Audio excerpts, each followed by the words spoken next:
Hello and अस्सलाम वालेकुम। Programme talk shock के लिए मैं हूं एजाज सैयद और मैं हूं फ़खर दुरानी। आज के टॉक शॉक में सबसे पहले हम बात करेंगे पाकिस्तान में अमेरिका और ईरान के मुज़ाकरात क्या ख़त्म हो गए हैं या मुज़ाकरात का सिलसिला दोबारा भी मुनक्कद होगा। ओवरऑल एक ओवरव्यू हम देंगे और मुस्तकबिल के हवाले से भी बात करेंगे। दूसरे नंबर पर हम बात करेंगे पंजाब का जो पोर्टल है वो हैक कर लिया गया है, ऑनलाइन फ्रॉड्स वो अरूज के ऊपर हैं। क्या क्या हुआ है इस सारे मामले पर कुछ दिलचस्प कहानियां हैं वो आपको सुनाएंगे। आइए बातचीत का आगाज करते हैं।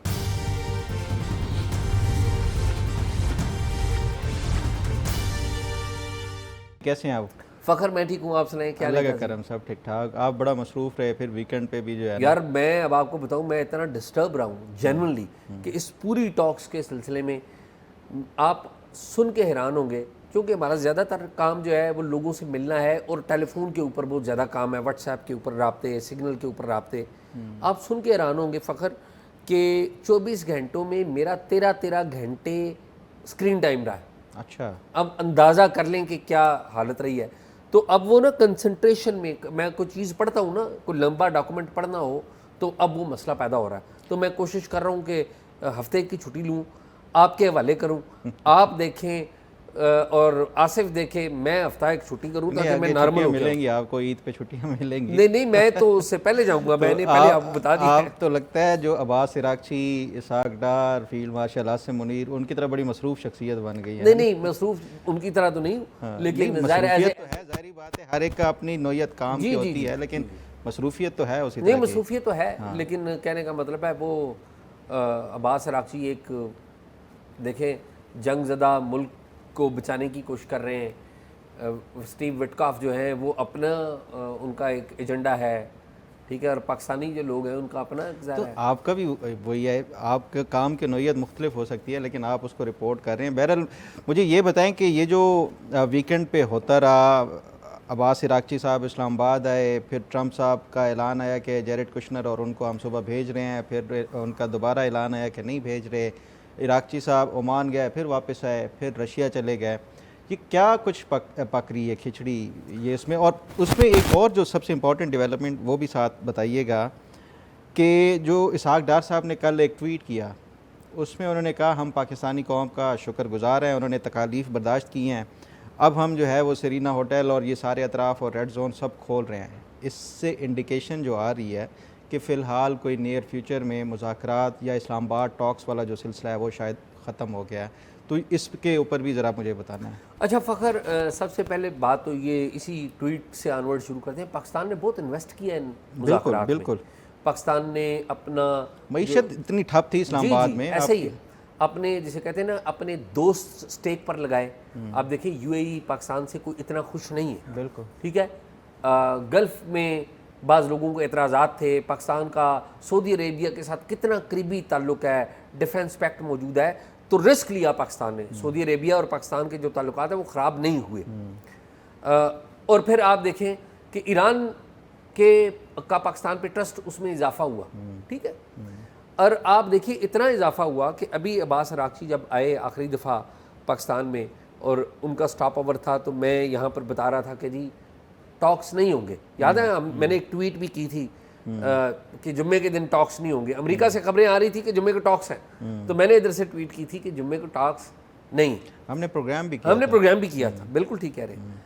अच्छा फ़खर, अब लेवल ऑफ ट्रस्ट पाकिस्तान के ऊपर ये है कि अब्बास इराक़ची ओमान जाते हैं, फिर वो वापस आते हैं और फिर वो यहाँ से जाते हैं मॉस्को वाया तेहरान जाते हैं मॉस्को, ठीक है। तो ये लेवल ऑफ ट्रस्ट आप देखिए कि कितना है। और फिर आप देखिए ओमान से जब वापस आ रहे हैं तो वो दो मुल्कों से बात कर, तो एक तो ये है कि बहुत बड़ी स्टेक थे पाकिस्तान के, जो बहुत बड़ा रिस्क पाकिस्तान ने लिया। दूसरा ये है फ़खर कि दुनिया भी इससे मुतल्लिक थी कि एक तरफ अमेरिका है, एक तरफ ईरान है। अब ईरान जो है ना वो पाकिस्तान पे ट्रस्ट करता है, लेकिन ईरान में कुछ आवाज़ें हैं कि पाकिस्तान एक मीडिएशन का जो रोल है वो मुनासिब तरीके से नहीं प्ले कर सकता। आज मैं कोई ट्वीट भी पढ़ रहा था, कोई पार्लियामेंट के एक रुकन है, जी उनके हैं कुछ लोग, और वैसे ये वो हर तरह के लोग हर तरह के लोग होते हैं, लेकिन बात यह है कि ओवरऑल जब वो मंजर उनकी देखते हैं ना, लीडरशिप है वो क्या सेटिस्फाइड है या नहीं है? ओवरऑल लीडरशिप पाकिस्तान की बड़ी मशहूर है, लेकिन जाहिर है उनके दिल में कुछ गिले शिकवे तो हैं, लेकिन उनको भी ये बात पता है कि कुछ अवेलेबल पाकिस्तान की कंस्ट्रेंट्स हैं, अवेलेबल दस्तयाब माहौल में पाकिस्तान ने बहुत अच्छा जो है वो किरदार अदा किया। अब उनके बाद जो लोग हैं वो ये कह रहे हैं, वो ये कहते हैं कि जी अमेरिका भाग गया था, हमने फार्मूला दिया था, अमेरिका भाग गया था, तो पाकिस्तान ने अमेरिका के ख़िलाफ़ कोई स्टेटमेंट नहीं दिया। पाकिस्तान को चाहिए था, उनके लोग, बाज़ लोग जो जिनकी ऐसी गवर्नमेंट की हैसियत नहीं है, लेकिन पाकिस्तान एक मीडिएटर था ना। वो लबनान वाली बात कर रहे हैं कि लबनान के ऊपर क्यों नहीं इसको इंक्लूड किया? लबनान के ऊपर भी यूरेनियम के हवाले से, स्टेट ऑफ हॉर्मोज के हवाले से भी वो जो मौक़िफ़ इख्तियार कर रहे हैं, कहीं पे अमेरिकन जो है वो पीछे हटे हैं, ये इनकी तरफ से आई है बात। तो पाकिस्तान का ये काम नहीं था कि पाकिस्तान अमेरिका के ख़िलाफ़ खड़ा हो जाता। सालस उसी वक्त तक सालस रहता है जब वो दोनों को इकट्ठे लाने में कामयाब हो, तो उसमें दोनों तरफ की ऊंच नीच होती है, तो सालस को बर्दाश्त करनी पड़ती है। हमारे जो मीडिया मैनेजर्स हैं उन्होंने बहुत ज़्यादा होप दी थी कि इस्लामाबाद का डेक्लेरेशन साइन होगा और इस्लामाबाद में जेडी वैंस है, देखें इतनी होप्स नहीं देते। और मीडिया पे भी बड़ा कंट्रोल था, मेन स्ट्रीम मीडिया पे तो खबर ही नहीं जा रही थी। वो जो मीडिया मैनेजर्स हैं इस मुल्क के, वो ये सोचते हैं कि जी हमारा कंप्रोमाइज़ होगा। भाई आपकी दुनिया इज्जत कर रही है, और अगर आप इंडिपेंडेंट जर्नलिज्म करते हैं, या एक बंदा तेहरान से जाके रिपोर्ट करता है, एक अमेरिका से जाके रिपोर्ट करता है, एक पाकिस्तान में बैठा हुआ है, तो वो रिपोर्ट करता है, तो इससे आपकी जो मीडिया है, इंस्टीट्यूशन ऑफ मीडिया, उसकी भी इज्जत बढ़ेगी। खैर ये एक अलग अच्छा, इशू है। क्या हुआ अब इसमें तय क्या हुआ है? अब हुआ ये है फ़खर कि जो ड्राफ्ट है वो एक्सचेंज हो रहे हैं। इस जो ड्राफ्ट है स्टेट ऑफ हॉर्मूज़ के हवाले से, आपको पता है कि ओमान भी इसमें एक स्टेक होल्डर है, ओमान को भी शामिल किया जा रहा है, सऊदी अरेबिया को शामिल किया जा रहा है, कतर को शामिल किया जा रहा है, इन तमाम मुल्कों को शामिल किया जा रहा है ताकि कोई इख्तलाफ ना हो, कोई तनाज़ा ना बने। और साथ ही साथ रशिया को यूरेनियम के हवाले से इंगेज किया जा रहा है कि आपको पता है जो JCPOA 2015 में जो मायदा हुआ था, उसमें रशिया की एक जिम्मेदारी थी इनके यूरेनियम के हवाले से। तो अब ड्राफ्ट्स जो हैं वो फाइनल होंगे, मुज़ाकरात एक बड़े लेवल पर चले गए हैं, बाकी प्लेयर भी आ गए हैं इसमें। देखें कि मुआहदा कब साइन होता है। अब ये मुज़ाकरात का एक लंबा अमल चलेगा, लेकिन at the same time America ने ये ब्लॉकेड की हुई है, ये भी नुकसानदेह है ईरान के लिए और हमारे लिए भी नुकसानदेह है। तो अमेरिका तो ये सोच रहा कि ठीक है आपने हमें नुकसान पहुँचाया तो हम भी नुकसान पहुँचाते हैं आपको। अमेरिका इसके ऊपर चला गया। पाकिस्तान में यहाँ पर आपको पता है तकरीबन एक हफ़्ता यहाँ पर इनकी जो एडवांस टीमें हैं 12 के करीब तैयारी यहाँ पर खड़े रहे हैं। ज़ाहिर उसका ख़र्चा होता है। इनके लोग टेक्नीशियंस यहाँ पर आए हुए थे, वो वापस चले गए। तो इसके ऊपर जो इसहाकदार हैं उन्होंने कहा कि जी अब हम खोल रहे हैं, क्योंकि यहाँ पर किसी को कुछ नुकसान ना भी होता, लेकिन उस रूट के ऊपर भी कोई पटाखा चल जाता तो ये पाकिस्तान की एम्बेरसमेंट थी पूरी दुनिया में। तो खैर एक वक्त गुजर गया है, तो आई होप कि ये बेहतर होगा एंड लेट्स होप कि ये इस्लामाबाद में ही साइन हो जब भी हो। शाह जी, जो कुछ चीज़ें सामने आई हैं ना, ये ख़ासतौर पे अब्बास इराक़ची के दौरे के हवाले से, मुझे इससे थोड़ा सा जो है ना कुछ उम्मीद कम होती हुई नज़र आई है। उसकी मैं तो आपको बताता हूँ। एक्सियोस ने रिपोर्ट किया है आज के, जब ये अब्बास इराक़ची आए हैं ना यहाँ पे, वो 3 फेजेस पे मुश्तमिल एक अमन जो मुआहदा है वो प्लान लेकर आए हैं। अब वो जो मुआहदा है ना, उसको अगर कंपेयर करें जो अमेरिका की डिमांड्स हैं उसके साथ, तो टोटली ये अपोजिट हैं। अमेरिका एक साइड पे एक पोल पे खड़ा है और ईरान दूसरे पोल पे खड़ा है। तो वो जो गैप है उसको ब्रिज करना, वो मुझे लगता है कि उसके ऊपर बड़ा टाइम लगेगा। अब जो 3 इनका जो फेजेस वाला मुआहदा है, जो मंसूबा है ईरान का, जो इन्होंने पाकिस्तान के ज़रिए आगे ट्रंप को दिया है, और ट्रंप ने आज उनकी जो नेशनल सिक्योरिटी का इजलास होना है उसमें ये पेश करना है। पहले नंबर पे ईरान ने प्रपोज़ ये किया है कि पहले आप जो है मुकम्मल सीज़ फायर, जो जंग बंदी का ऐलान करें, और उसके साथ लबनान का जो है जो तनाज़ा है उसको भी मुकम्मल तौर के ऊपर इसराइल को कायल करके वो जंग बंदी करें। ये पहले फ़ेज़ पे ये काम करें, उसके बाद दूसरा फ़ेज़ स्टार्ट होगा। दूसरे फ़ेज़ के लिए ईरान ने ये प्रपोज़ किया है कि स्ट्रेट ऑफ हुर्मुज़ का जो है वो, उसके ऊपर अमेरिका अपनी ब्लॉकेट ख़त्म करेगा, ईरान जो है इंटरनेशनल जो शिप्स हैं और उनको जाने की इजाज़त देगा, और साथ ही मुज़ाकरात के ज़रिए जो टॉल का इशू है वो हम जॉइंटली ओमान और उसके साथ साथ जो ईरान है वो उसके ऊपर डिस्कशन करेंगे, टॉल का मामला। तो ये जो फेज़ है दूसरा, ये इस अमन मुआहदे के हवाले से ईरान ने प्रपोज़ किया है। तीसरे नंबर पे जाके वो कहते हैं हम बात करेंगे आपके साथ जो हाईली एनरिच यूरेनियम के हवाले से और ईरान के न्यूक्लियर प्रोग्राम के हवाले से। अब ईरान की प्रायोरिटीज़ जो हैं वो बिल्कुल तब्दील हो चुकी हैं। वो ये चाहते हैं जंग मुकम्मल ख़त्म करें पहले, दूसरे पे स्ट्रेट ऑफ हॉर्मुज़ हम डिस्कस करेंगे, तीसरे नंबर पे जाके हम न्यूक्लियर वाली बात करेंगे। उसके अगेंस्ट मैं जो कह रहा था कि ईरान वाला जो अमेरिका के मुतालबात हैं वो बिल्कुल इसके टोटली अपोजिट हैं। अमेरिका जो सदर है उन्होंने क्या बात की है और जो उन्होंने मुतालबात दिए हैं वो ये कहते हैं कि सबसे पहले न्यूक्लियर वाली बात होगी, उसके बाद ही कुछ और होगा। अमेरिका ने जंग जो शुरू की है वो न्यूक्लियर की वजह से शुरू की थी उन्होंने, कि हम ईरान को न्यूक्लियर प्रोग्राम किसी तौर के ऊपर परसू नहीं करने देंगे। तो उनकी प्रायोरिटी जिसकी वजह से जंग ख़त्म हुई, और ईरान के लिए जो ट्रंप के लिए जो इस टाइम फेस सेविंग है इस जंग के हवाले से, वो यही होगी कि हमने ईरान के साथ न्यूक्लियर का जो उनका वो था प्रोग्राम था उसको ख़त्म कर दिया है या मुआहदा कर दिया। तो अमेरिका की प्रायोरिटी नंबर 1 न्यूक्लियर है और ईरान की प्रायोरिटी नंबर 3 है न्यूक्लियर। तो ये एक इतना बड़ा डिफरेंस है और इतना बड़ा गैप है कि उसको कैसे वो जो गैप है उसको करना है। दूसरे नंबर पे अमेरिका क्या चाहता है, अमेरिका ये चाहता है कि ये बैलिस्टिक मिसाइल वाला जो आपका प्रोग्राम है उसके ऊपर भी कुछ ना कुछ लिमिटेशंस और कुछ रिस्ट्रिक्शंस का या कोई इस तरह की जो है वो पाबंदी के हवाले से वो बातचीत होगी। ईरान तो इसको सिरे से डिस्कस ही नहीं करना चाहता अपना जो बैलिस्टिक मिसाइल वाला प्रोग्राम है। तीसरे नंबर पे जो अमेरिका ये चाहता है कि वो ये जो स्ट्रेट ऑफ हॉर्मुज़ और उसके साथ साथ जो ईरान के ऊपर पाबंदियां हैं, तो दोनों साइड से इस टाइम जो चीज़ें सामने आ रही हैं उससे तो मुझे लग रहा है कि ये जो पहले दिन बातचीत हो रही थी उससे कहीं ज़्यादा ये डिफरेंसेस और ये बढ़ गया है एक चीज़, जिसकी वजह से मैं वो जो इसको अगर रिलेट करूँ इसहाक डार साहब वाले जो ट्वीट है ना उससे, कि ये चीज़ें अभी मुझे लगता है बहुत ज़्यादा टाइम टेकिंग बज़ाहिर लग रहा है। तो एक चीज़ तो ये हो गई।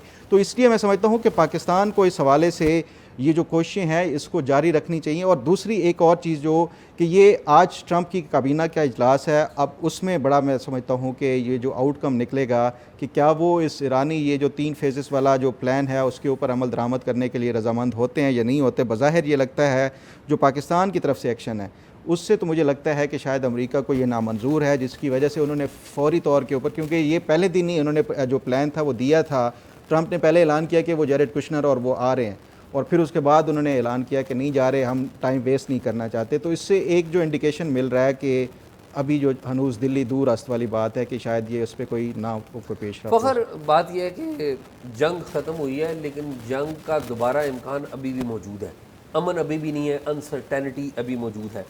किसी मुल्क के किसी से ताल्लुकात होना कोई ऐसी चंबे की बात नहीं है, लेकिन इस माहौल में ये वाले जो ताल्लुकात हैं पूरी मुस्लिम दुनिया के लिए एक सवालिया निशान है। और आप देखें कि किस तरीके से इस सारे क्राइसिस में यूएई ने बाकी मुस्लिम दुनिया से हट कर, ठीक है, एक करारदाद पेश की, उस करारदाद की हिमायत की अक़वाम मुत्तहिदा में जो कि ईरान के ख़िलाफ़ थी। आप देखिए कि ये तो पूरी जो मुस्लिम वर्ल्ड है, स्ट्रीट में अगर आप लोगों के पास जाएं तो लोगों ने इस बात को पसंद नहीं किया। अच्छा शाह जी, इस हवाले से ना मुझे एक ईमेल आया है जिसमें एक पाकिस्तानी शहरी हैं, उन्होंने ये दरख्वास्त की है और वो ये बताते हैं कि ये जो ईरान और अमेरिका की जंग थी उस दौरान कुछ मुख्तलिफ जो मुल्कों के शहरी थे उनके ख़िलाफ़ कोई कानूनी कार्रवाई की गई है। उसमें अमेरिका जो पाकिस्तानी शहरी भी थे, उसमें इंडियन भी थे, श्रीलंकन और जो दीगर कुछ मुल्कों के भी थे जिन्होंने कोई वीडियो वगैरह सोशल मीडिया पे पोस्ट की, उन सब के ख़िलाफ़ कोई कार्रवाई की गई है। सिर्फ यही नहीं हुआ, मुझे वो ये कहते हैं कि कुछ पाकिस्तानियों को यहाँ से निकाला भी गया है। तो इस पे जो बाकी जो मुल्कों के हैं वो डिफरेंस ये है कि बाकी मुल्कों की हुकूमतों ने और उनके जो सफारतकार हैं उन्होंने टेकअप किया इस मामले को यूएई की गवर्नमेंट के साथ, लेकिन वो ये कहते हैं कि अनफॉर्चुनेटली पाकिस्तान की तरफ से कोई इस मामले को हाईएस्ट लेवल के ऊपर टेकअप नहीं किया गया। तो वो ये दरख्वास्त कर रहे थे कि आपको जो है ये दफ्तर ख़ारजा के साथ या इस मामले को हाईलाइट करें ताकि हमारी जो हुकूमत है वो यूएई के साथ इस मामले पे भी कोई बातचीत करे। अच्छा, मैं ना आपको एक इंटरेस्टिंग बात बताऊं कि यूएई में जो पाकिस्तान के सफ़ीर हैं ना, शफ़कत अली ख़ान, इत्तेफाक से हमने उनके साथ हमारा इंटरेक्शन रहा है, मेरा ज़ाती इंटरेक्शन रहा है। One of very good diplomats we have, senior आदमी है, रशिया में पाकिस्तान के सफ़ीर हैं और दुनिया में मुख्तलिफ़ जगहों पर पाकिस्तान नहीं बिल्कुल वाकई वो अच्छे एक वेरी नाइस जेंटलमैन। तो मुझे लगता नहीं है कि ये सब कुछ हो रहा हो तो पाकिस्तान के लिए पाकिस्तान का सफ़ीर वहाँ पर काम ना करे। नॉट ओनली शफ़कत अली ख़ान, कोई भी होगा। तो मुझे तो शफ़कत अली ख़ान पे ट्रस्ट इसलिए ज़्यादा है क्योंकि मैंने उनको ज़ाती तौर पे देखा भी हुआ है। लेकिन क्योंकि आपको ये ईमेल आई है तो मैं फ़ॉरेन ऑफिस से भी चेक कर लूँगा और मैं यूएई में जो पाकिस्तान की एम्बेसी है उनसे भी चेक कर लूँगा, और ज़रूर इस पे हम अपडेट देंगे बिल्कुल। अपने जानने वालों, देखने वालों को जो हम पर एतमाद करते हैं। अच्छा शाह जी, इस पे तो होती रहेगी बात। आजकल पाकिस्तान में ना ऑनलाइन फ्रॉड के बड़े केसेस आ रहे हैं, तो बहुत सारे लोगों के साथ इस तरह के वाक़यात हुए, हमारे अपने साथ पर्सनल जो है वो भी हुए, वो भी हम डिस्कस करेंगे। पहले मुझे ये बताएं, वो जो आप कह रहे थे कि जो चीफ़ मिनिस्टर पोर्टल था उस पे भी कोई इस तरह का कोई फ्रॉड के हवाले से कोई वो चीज़ आई है सामने? जी, फ़खर अकरम कियानी एक साहब हैं, वो चकवाल से उनका ताल्लुक़ है। तो जब ये अमेरिका ईरान मुज़ाकरात का सारा सिलसिला चल रहा था, हम बहुत बिजी थे, तो उन दिनों वो उनका मुझसे रब्ता हुआ। उन्होंने अपनी एक बड़ी दर्दनाक कहानी सुनाई। अच्छा। उन्होंने कहा पंजाब गवर्नमेंट का जो पोर्टल है उसका नंबर 8070 है गालबन, उससे उनको कोई मैसेज आता है कि 500 रुपये का कुछ चालान है जो उन्होंने पे करना है। वो पे करते हैं तो 2,92,000 से ज़ायद की रकम जो है उनके अकाउंट से चली जाती है। अच्छा। उनका यूबीएल का अकाउंट है, यूनाइटेड बैंक लिमिटेड का अकाउंट, वो क्रेडिट कार्ड से पेमेंट होती है। अब मामला ये है कि वो परेशान होते हैं कि क्या करें। वो एनसीसीआईए जाते हैं, फेडरल गवर्नमेंट के पास जाते हैं, बैंक के पास जाते हैं, मोतसिब के पास जाते हैं, कोई उनकी सुनवाई करने वाला नहीं था। मेरा नाम अकरम कियानी है, मैं इस्लामाबाद में रहता हूँ। I am 63 year old senior citizen. मेरे साथ एक फ्रॉड हुआ है, और उस फ्रॉड की डिटेल्स ये हैं कि सबसे पहले मुझे गवर्नमेंट ऑफ पंजाब का जो चीफ मिनिस्टर का ऑफिशियल नंबर है, दैट इज़ 8070, एक कम्युनिकेशन का नंबर है जो गवर्नमेंट ऑफ पंजाब सार्फिन के साथ कम्युनिकेट करती है, सिटीजन्स के साथ। तो वहाँ से मुझे एक मैसेज आता है कि आप जो है आपकी वायलेशन है, and you pay the fine, and there is a link attach to that message. चूंकि ये मैसेज गवर्नमेंट ऑफ पंजाब की तरफ से आता है तो मैं इसे ऑथेंटिक समझा, और मैंने वो मैसेज भी खोला और मैंने उस लिंक पे क्लिक किया। जब मैंने उस लिंक पे क्लिक किया तो मुझे आगे पता चला कि मेरी फाइन है ओवर स्पीडिंग की, एंड दैट इज 500 रुपीज। तो आई डिसाइडेड टू पे दैट फाइन यूजिंग वो जो आगे उनका वो आया था थ्रू माई क्रेडिट कार्ड। अब जब मैंने क्रेडिट कार्ड पे 500 रुपीज़ की 500 रुपीज़ की मैंने फिगर टाइप करके अपनी क्रेडिट कार्ड की डिटेल्स दी, और उसके बाद मैंने क्लिक किया, तो पता चला कि मेरे क्रेडिट कार्ड की जो लिमिट थी that is something around 300,000 rupees, 3 lakh. उन्होंने पूरे के पूरे 3 लाख रुपए क्रेडिट कार्ड से गायब कर दिए। अब क्या हुआ कि यूबीएल ने मुझे एक एटीएम पिन भेजा। एक्चुअली मैं ये समझ रहा था कि ये पिन जो है मेरे 500 रुपीज के अगेंस्ट है, जबकि यूबीएल ने के जो आईटी सिस्टम है उसने ये पिन मुझे 300,000, एग्जैक्ट फिगर जो था 292,494 का फिगर था।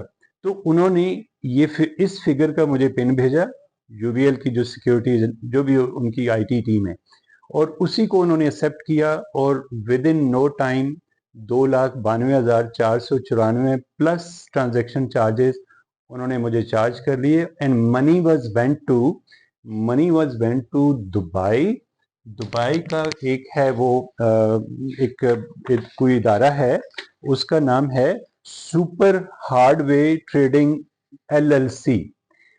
सो पैसा उधर चला गया। मैंने यूबीएल को लिखा, यूबीएल से कंप्लेन की, मैंने गवर्नर स्टेट बैंक को लिखा, मैंने यूबीएल के प्रेसिडेंट को लिखा, मैंने डीजीएफआईए को, एनसीसीआई को लिखा, डीजी एनसीसीआई जो एफआईए के अंडर आता है उसको लिखा। उसके बाद मैंने बैंकिंग मोहसिब को लिखा, मैंने गवर्नमेंट ऑफ चीफ मिनिस्टर को लिखा पंजाब के, बिकॉज एक्चुअल जो प्रॉब्लम स्टार्ट हुआ वो चीफ मिनिस्टर पंजाब के उस नंबर से शुरू हुआ जहाँ से मुझे मैसेज आया था। मैंने चीफ सेक्रेटरी पंजाब को लिखा।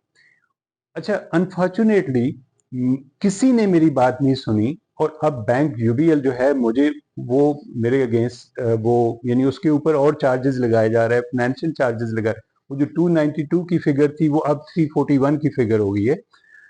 तो मेरा कहने का मतलब कि किसी इदारे ने मेरी बात नहीं सुनी कि भाई मेरे साथ फ्रॉड हुआ है, गवर्नमेंट ऑफ पंजाब के नंबर से हुआ है, यूबीएल ने उसमें इन्वॉल्व है, someone who knows my actual limit of the credit card. किसी को तो पता था ना कि इसके क्रेडिट कार्ड की लिमिट कितनी है, उसी ने। तो आप लोग फॉर गॉड से किसी इदारे से कहें कि इस उम्र में 63 साल की उम्र में मैं अब 3-4 लाख के फ्रॉड जो है उसके पैसे भरूंगा। पैसे दुबई गए हैं जिसके पास, आपको पता है, बैंक को पता है कि पैसा इस कंपनी को हमने ट्रांसफर किया है। अगर आपने उस कंपनी को ट्रांसफर किया तो उससे वापस नहीं, आप उन्होंने फ्रॉड किया है। Bank must tell that company name to to FIA कि भाई ये कंपनी है जिसके पास पैसा गया है। बैंक ने मेरी जेब से निकाल के एक दूसरी जेब में डाले हैं। बैंक को दोनों जेबों का पता है, मेरी जेब का भी पता है और उस जेब का भी पता है जिसमें उसने पैसा डाला है। तो बैंक क्यों नहीं आगे आता और मुझे मेरे पैसे वापस करता और बताता कि ये जो दूसरी जेब है ये कौन किसकी है और वो कैसे हुआ है, उनको पकड़ें आप। मेरा सबसे पहला मुतालबा UBL से है कि वो मेरे जो अकाउंट में से पैसे उन्होंने निकाले हैं वो मेरे अकाउंट में वापस क्रेडिट रिवर्स करें। उसके ऊपर जो एक्स्ट्रा चार्जेस उन्होंने लगाए हैं वो उनको भी रिवर्स किया जाए। That's number 1। Number 2, UBL must tell the second pocket जिसमें उसने पैसा डाला है वो कौन सी पॉकेट है। ये जो सुपर हार्डवेयर ट्रेडिंग LLC है वो FIA को बताए, बिकॉज एंड बेनिफिशियरी ये पॉकेट है जिसके अंदर पैसे गए हैं। एंड बेनिफिशियरी जो है वो FIA को बताए बैंक, और उनसे आप, क्योंकि ये एक फ्रॉड नहीं होगा, इस तरह के सैकड़ों फ्रॉड हो चुके होंगे अब तक। तो मेरा तो यह है कि first of all my benefit is to give me my money back. Second, catch the criminals जो इसी तरह के लोगों से। Third, government of Punjab must secure there, because government of Punjab का अगर नंबर ना होता तो मैं कभी ये ट्रांजेक्शन ना करता। This was the government of Punjab message, that's why I did it. तो ये मेरे मुतालबात हैं, please do something necessary everybody. जी वेलकम बैक। फ़खर आप ये देख लें और आप देख लें इसके ऊपर कोई जवाबदेह नहीं है। वैसे मैं आपको एक बात बताऊं, इरफान कादर साहब ईवान सदर में, आपको पता है लीगल इश्यूज़ के वो सरबराह हैं, उन्होंने हमें एक दफ़ा ये बताया था कि जो इस तरह के फ्रॉड्स हैं उनको वो पूरी लुक आफ्टर करते हैं। कुछ अर्सा पहले इस तरह के एक फ़्रॉड की कहानी मेरे पास भी आई थी और इरफान कादर साहब जो हैं उन्होंने on behalf of the president order किए थे मुतलका बैंक को। लेकिन उस पे हम इनके ऑर्डर हो गए थे, जो इरफान कादर साहब ने काम करना था वो हो गया था, लेकिन बैंकों ने नीचे अमल दरामद नहीं किया। अच्छा, कि अब देखें ना, एक तो फ्रॉड हो गया इस बंदे के साथ और वो उसकी एविडेंस भी है, बंदा खुद भी मौजूद है, कोई सुनवाई नहीं है, कोई कार्रवाई नहीं है। आपके साथ भी मेरे हाल में कुछ हुआ है? आज ही कोई इस तरह का वाक़या हुआ है शाहजी। कोई मुझे बार बार कॉल्स आ रही थी, मैं वैसे नॉर्मली नहीं उठाता, लेकिन कोई बार बार कर रहा हो ना तो ज़ाहिर बात है कोई इमरजेंसी की सूरत हाल ही होगी, तो इस वजह से वो फ़ोन उठाया मैंने।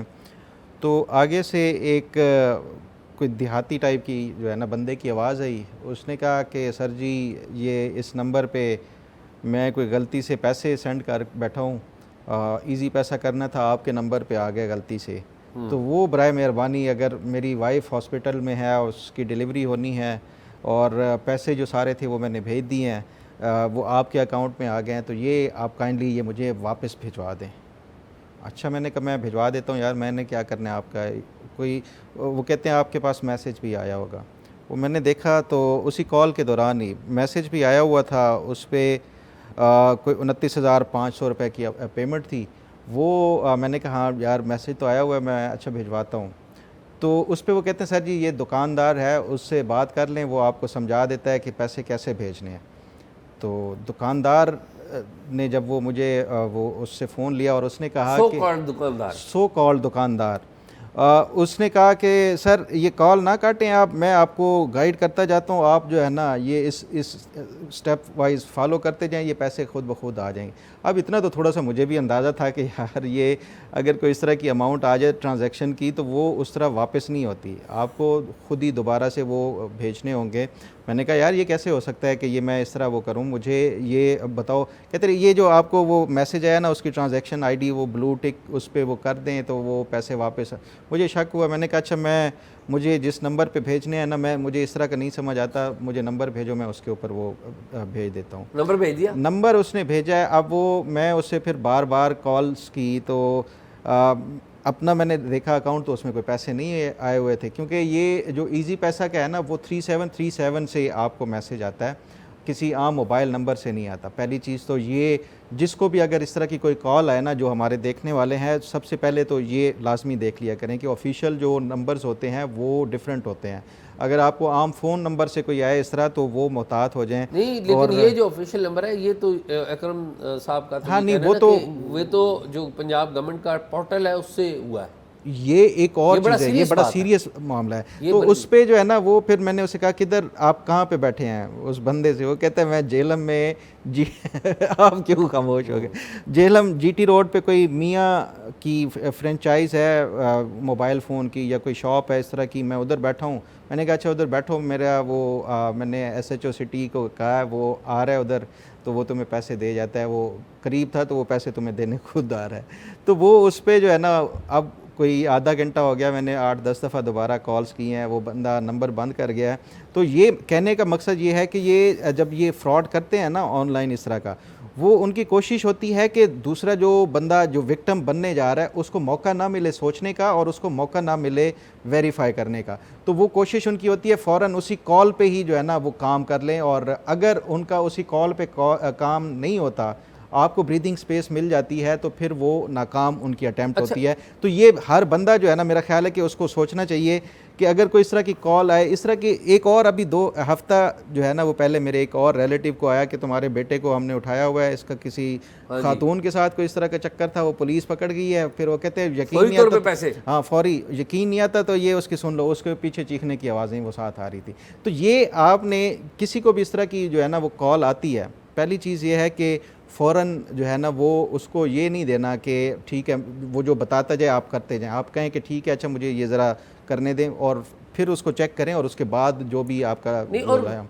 कभी भी कोई भी कोड आपके फ़ोन पे आए, आपने किसी के से साथ शेयर नहीं करना, और ना ही कोई इस तरह के लिंक क्लिक करने हैं जो, हाँ बिल्कुल ठीक। तो आपके साथ भी कोई इस तरह का वो मेरे साथ हुआ था, लेकिन मैं ये सोच रहा हूँ कि मैं रिपोर्ट करने के बाद ही ना कर दें, अगर कहते हैं तो मैं बता देता हूँ। नहीं, वैसे वो बता दें ये भी कि अच्छा, वैसे बड़ी इंटरेस्टिंग मतलब ये किसी को भी नहीं छोड़ते। अच्छा, छोड़ते नहीं, मैं आपने अब कह दिया है तो मैं अब हुआ ये कि मैं बैठा हूँ, मेरे फ़ोन पे एक मैसेज, एक कॉल आती है, तो वो कहता है जी मैं ना कोरियर कंपनी से बोल रहा हूँ और मुझे ना आप अपना नंबर दे दें। अच्छा, मेरे साथ इस तरह की पहले भी कॉल आ चुकी हुई है, तो मुझे भी आई थी, आपको भी आई होगी, तो मुझे पता है ये करते क्या है कि आपके व्हाट्सएप के ऊपर एक कोड आता है और आपका व्हाट्सएप हैक कर लेते हैं और बाद में वो करते हैं। मैंने उस सारे मामले को रिकॉर्ड कर लिया, तो वो देखें रिकॉर्डिंग क्या है। अच्छा जी, अस्सलाम वालेकुम। ना मैंने राइटर को पासवर्ड नंबर आपको सेंड किया, वो चेक करके बताइए क्या मिला। क्या हुआ जी? राइटर को व्हाट्सएप कर रहा हूँ सर, पासवर्ड नंबर मैंने आपको व्हाट्सएप से सेंड किया, चेक करके बताइए क्या मिला शेखर साहब। आप कह रहे हैं कि मैंने कोड भेजा, कोड से क्या ताल्लुक है? कोड नहीं है सर, पार्सल नंबर सेंड किया 600 का। तो आप वो आएंगे तो मिल जाएगा आपको, आप डिलीवर करवाएं। सर मैं राइडर को भेज रहा हूँ, आप मुझे गाइड करवा दें। राइडर आप निकल साहब क्या करवा दूं मैं? हाँ मुझे गाइड करवा दें, मैं राइडर को भेज रहा हूँ सर। नहीं, गाइड किस में करवा दूं मैं? सर आप मुझे नोट करवा दें, लिखवा दें सर। नहीं क्यों यार, इसका ताल्लुक ही नहीं ना उससे। सर ताल्लुक है तो सर आपको कॉल किया गया। क्या ताल्लुक है? आपने हैक करना है मेरा व्हाट्सएप, हैक करना है आपने? जी जी सर। अच्छा, व्हाट्सएप हैक करना है यार, बड़ी मेहरबानी यार, बड़ा जबरदस्त। तो यही काम करते हैं आप? जी सर यही काम करते हैं। तो माशाल्लाह कब से कर रहे हैं, कितने पैसे बना लेते हैं? अगर व्हाट्सएप आ जाए तो 10 लाख रुपए तो कमा लेते हैं, 10-15 लाख। अच्छा, वाह वाह यार, छा गए भाई, ये तो हमें काम बता दिया आपने, बड़ा जबरदस्त काम बताया। तो पकड़े नहीं गए कभी? मुझे अपना व्हाट्सएप दे दे, जो भी पैसा आएगा 50% कर देंगे। अच्छा, 50% कर लेंगे, क्या बात है यार, जबरदस्त यार। ये तो बंदा कोई 8-10 व्हाट्सएप हैक कर ले तो एक दिन की दिहाड़ी अच्छी लग जाती है कि नहीं? तो कितने बंदे हैं आप? 5-6 बंदे। अच्छा, गुड गुड यार, जबरदस्त। तो कहाँ पर है आपसे अगर मुलाकात करें तो है जी? कराची में। कराची कौन सी जगह? सर साथ में है सर। हाँ जी, सर इसका आपको एड्रेस नहीं ना बता सकते, काम करना 50% पे काम करते हैं। अच्छा नहीं तो मैंने कहा वो बंदा मिल के ही काम करता है ना, मतलब इस तरह तो नहीं, मतलब अब मैं क्या आपको। सर मिल के काम नहीं ना कर सकते, हाँ जी, मिल के काम नहीं कर सकते सर। यार फिर क्या बात हुई, ये तो यानी कि ये तो गलत बात हो गई ना। हाँ। तो सर बताएं, काम करते हैं बताएं। आप चले मैं मुझे सोचने दे, मैं बताता हूँ आपको, मैं देखते हैं क्या करते हैं इस पे। कोई अपना नंबर दें जिस पे कोई पक्का रब्ता हो। ये पक्का नंबर है आपका? जी पक्का नंबर था चलो, क्या नाम है भाई का? सर, सैयद नुमान। नुमान, अच्छा नुमान साहब, जबरदस्त। तो चले फिर मैं आपसे रब्ता करता हूँ, ठीक है? बहुत शुक्रिया, बहुत शुक्रिया। ये देख लिया है जी, तो बिल्कुल ये सर। रिकॉर्डिंग जो है ना, ये सेल्फ एक्सप्लेनेटरी है। वो बंदा डिटाई से कह रहा है कि हम ये कारोबार करते हैं, अच्छा। ये हमारा। अच्छा, और ये तमाम चीज़ें जो है ना जुड़ी हुई हैं एक चीज़ से, अनरजिस्टर्ड सिम से। सिम से। जब तक ये अनरजिस्टर्ड सिम नहीं होती उस वक्त तक ये मसला होगा। आपको याद है ना, मेरी गाड़ी के नीचे एक ट्रैकर लगा हुआ हमने निकाला था, उसके ऊपर हमने शो भी किया था। वो ट्रैकर एक सिम के साथ जुड़ा हुआ था, अच्छा। और ट्रैकर की जो सिम है ना, वो इस्लामाबाद में एक कॉन्स्टिट्यूशन एवेन्यू पे एक जगह पे खुली थी, मैंने चेक कर ली थी, अनरजिस्टर्ड सिम है। तो शाह अब जी, ये बड़ा मसला सारा अनरजिस्टर्ड सिमों से है। जब तक आप ये अनरजिस्टर्ड सिमों को मसले को हल नहीं करते, डाटा प्रॉपर नहीं होता, इंटरनेट की जो आईपीज़ हैं वो प्रॉपर नहीं होती, ग्रेट कॉलिंग या ग्रेट ट्रैफिकिंग जिसे कहते हैं ना, तो ग्रे कॉल्स वो नहीं ख़त्म करते, तो ये तो चलता रहेगा। नहीं, उसके अलावा जो डाटा थेफ्ट है ना, वो बड़ा एक मसला है कि आपका जो पाकिस्तान के अंदर मोबाइल यूज़र्स हैं ना, उन सब का डाटा ऑनलाइन फ़रोख्त होने के लिए पड़ा है। आप किसी का डाटा निकलवाना चाहते हैं, उनकी CDR, उनके नंबर, उनके सब कुछ, वो सब कुछ आपको ऑनलाइन जो है ना ये फ़रोख्त करने के लिए। तो डिजिटल प्राइवेसी और सिक्योरिटी जो है ना, ये एक मैं समझता हूँ बड़ी इंपॉर्टेंट चीज़ है। उसके ऊपर जो बच्चों को ख़ास तौर पे स्कूल जो एजुकेशन में वो भी पढ़ाना चाहिए कि किस तरह जो फ़िशिंग और किस तरह से ये चीज़ें की जाती हैं, एक चीज़। और दूसरा, NCCI ये जिस मकसद के लिए बनाई गई थी ना, वो उसमें बुनियादी तौर पे ये ऑनलाइन और जो फाइनेंशियल जो फ्रॉड्स के हवाले से वो उस पर उसका फोकस उस तरह है ही नहीं। अगर वो है तो वो कोई बड़ी मछलियों और उनके हवाले से वो करते हैं। जो आम शहरी, ये जिस तरह आप वो कियानी साहब की बात बता रहे हैं, 2 लाख 2.5 लाख, वो तो उनकी वैसे ही कोई नहीं सुनता, इस तरह के जो छोटे छोटे आम जो दरख्वास्त गुजार होते हैं। तो इस पे भी मैं समझता हूँ कि हुकूमत को कोई फोकस करना चाहिए और कोई इस हवाले से आम जो दरख्वास्त गुजार हैं उनका भी वो करना। मेरे ख्याल में अकरम कियानी साहब को के केस के ऊपर पंजाब गवर्नमेंट को नोटिस लेना चाहिए, क्योंकि ये पंजाब के इदारे-कार में हुआ है, उनका पोर्टल रिपोर्टडली वो यूज़ हुआ है और उनको कंपनसेट किया जाना चाहिए। और इसके ऊपर वफाकी इदारे हैं, उनको भी मुकदमा दर्ज करके तहकीकात करनी चाहिए। और अगेन ये एक बहुत बड़ा मामला है, इसके ऊपर हम आगे भी बात करते रहेंगे।